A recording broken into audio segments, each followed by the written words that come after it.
Coptic, Syrian, Malabar, Ethiopian, and Eritrean churches belong to the Oriental Orthodox family.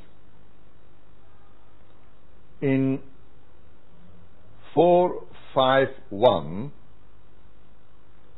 they rejected the Council of Chalcedon, and they together had a firm Christological position concerning the teachings of the Council of Chalcedon, and they together, as parts of one family, had a very significant contribution to the world Christendom in different spheres of Christian life and witness. In other words, these churches are united in terms of their theological teachings, dogmatic attitudes, and in respect to their Christian witness. Today, these churches are trying to deepen their Christian unity, strengthen their Christian collaboration, and broaden their Christian witness in different parts of the world. Middle East is the center, the origin of these churches. They have their own diaspora communities located in different parts of the world. But Middle East is their origin. The mother churches are here, and the communities under the jurisdiction of these churches have special relationship with the mother churches in the Middle East. Therefore, Middle East has always had a special place in the life and witness of the Oriental Orthodox churches, and particularly in the life and witness of the Coptic, Armenian, and Syrian Orthodox churches.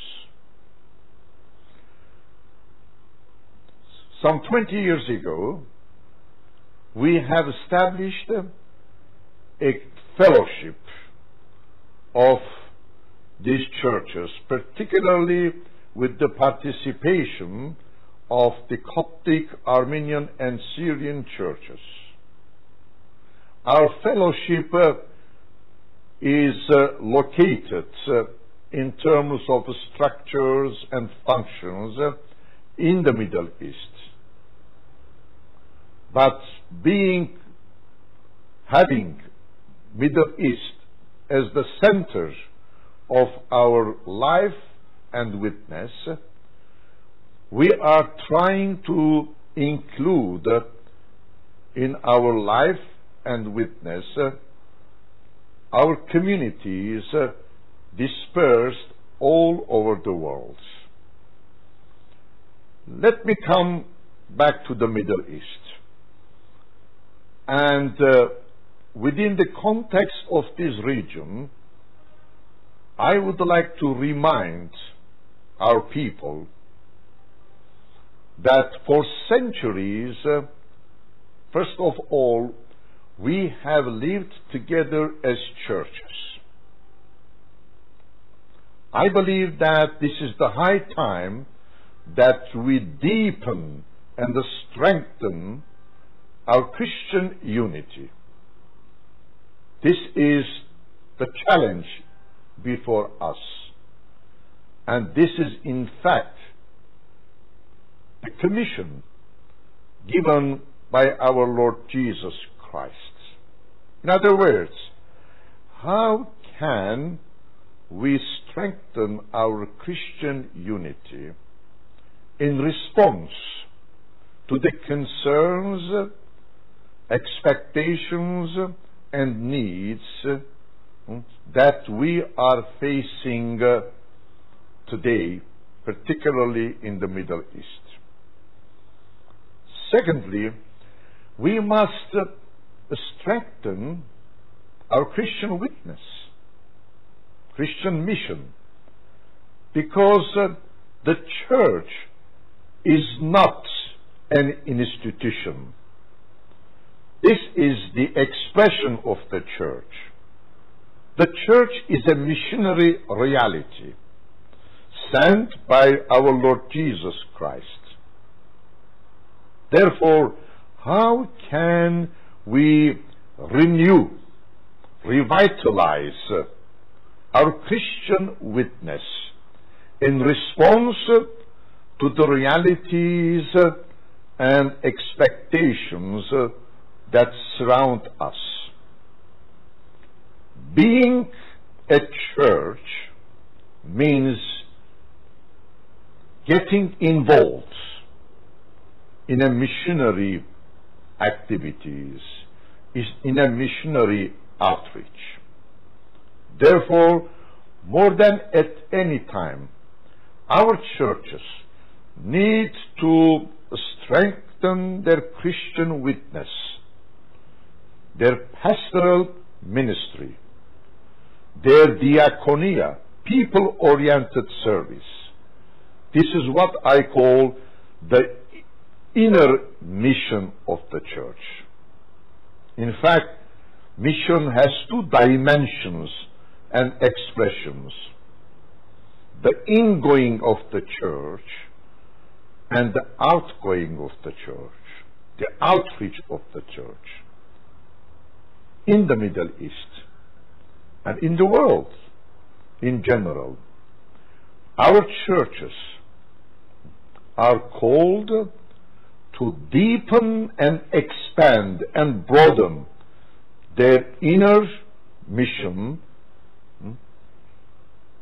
in terms of deepening the Christian faith in the life of our people, and at the same time to expand their outreach, taking the values of the gospel to the world.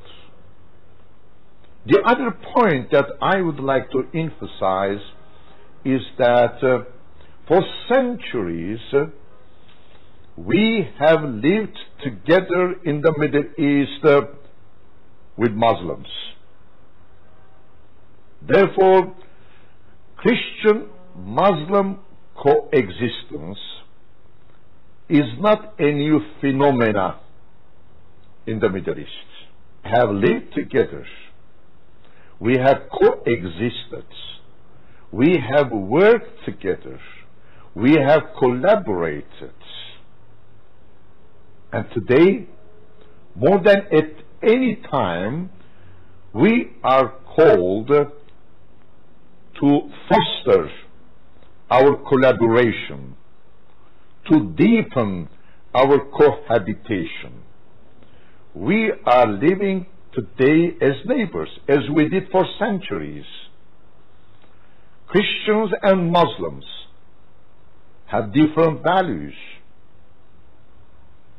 have different teachings. We need to respect each other.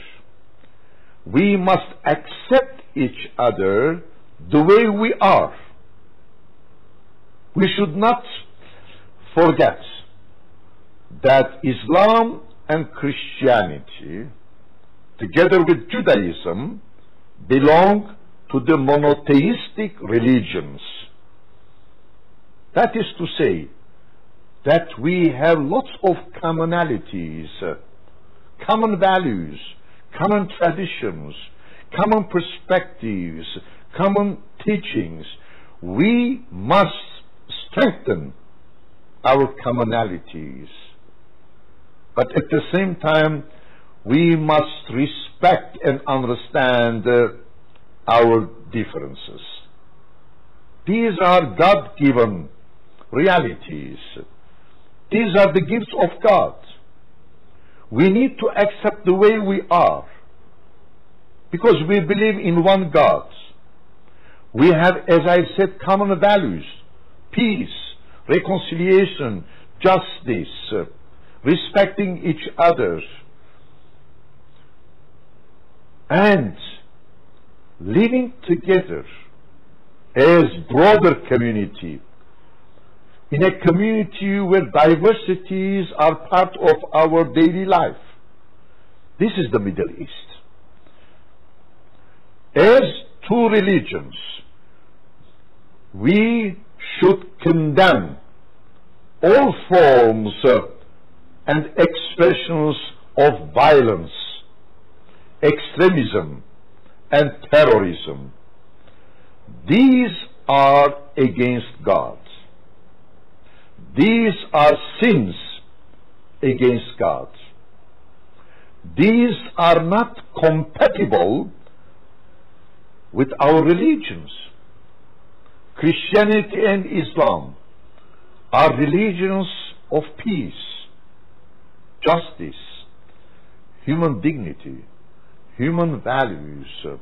These are the divine religions, and as such, these religions reject all kinds of violence. For centuries, as I said, we have lived together, accepting and respecting our differences. This is the time that we must come together, Christians and Muslims, to deepen our commonality.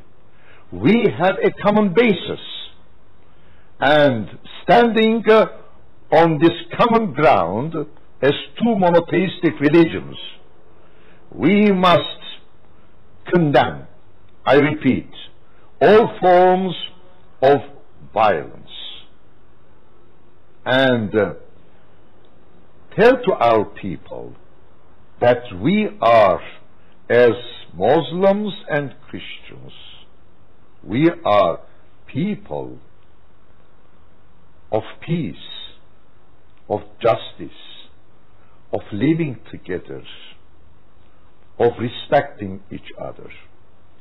Therefore, for us as Oriental Orthodox churches, this is the time that on the one hand we deepen, strengthen our unity. At the same time we open ourselves, as we did for centuries, to our Muslim brothers and sisters, and continue our dialogue. In the Middle East, dialogue is not a conceptual reality. It's a way of life. That is to say, we are engaged in dialogue of life.